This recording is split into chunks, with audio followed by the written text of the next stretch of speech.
Welcome to the European Circle report. Last week, the 20 important industrial countries met in Mexico for the G20-Summit.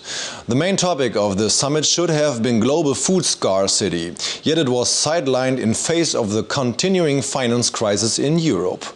Even the situation in Syria was only a recess time topic for the head of the state and governments. The European Union states were especially subjected to heavy criticism at the summit. The EU representatives were reprimanded by USA as well as by new emerging economies like Brazil and India for the continuation of the crisis in Europe and their poor crisis management program. The USA criticized that the situation in Europe is bringing the world economy to a halt. Other participants like China and South Korea foresee a global economic crisis due to the current debt crisis in Europe. EU Commission President Barroso, on the other hand, rejected the criticism sharply during a press conference. One thing that is very important is that in Europe we are open democracies. Not all the members of the G20 are democracies, but we are democracies. And we take decisions democratically. Sometimes this means taking more time. Yes, because we are a union of 27 democracies and we have to find the necessary consensus. But frankly, we are not coming here to receive lessons in terms of democracy or in terms of how to handle the economy, because the European Union has a model that we may be very proud of. We are not complacent about the difficulties. We are extremely open. I wish that all our partners were so open about their own difficulties. The summit participants worriedly acknowledged the increase in trade obstacles globally. In the past few years, more and more protective duties, introductory quotas, import bans and subsidies have been introduced. In a study, the EU Commission has found out that protectionism has massively increased within the G20. In the concluding statement of the summit, it was thus agreed upon that till 2014 no further trade barriers will be introduced in the G20 states. The actual subject of food security was, however, discussed only on margins. The steep climb in the world population was also discussed. According to all estimates, the world population will increase from 7 to 9.3 billion by 2050. In order to guarantee a secured supply, the food production will have to climb from 50 to 70%.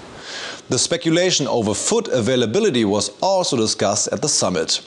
Critics, however, criticized that the G20 did not adequately discuss the problem of biofuel. According to the World Bank, the expansion of ethanol productions has led to a price rise of food materials by 75% in many parts of the world. The CDU-liberal government and the Greens-SPD opposition agreed last Thursday on the European fiscal pact. Talks are being led as the passing of the pact in Germany requires two-thirds majority in the parliaments as well as the Federal Council.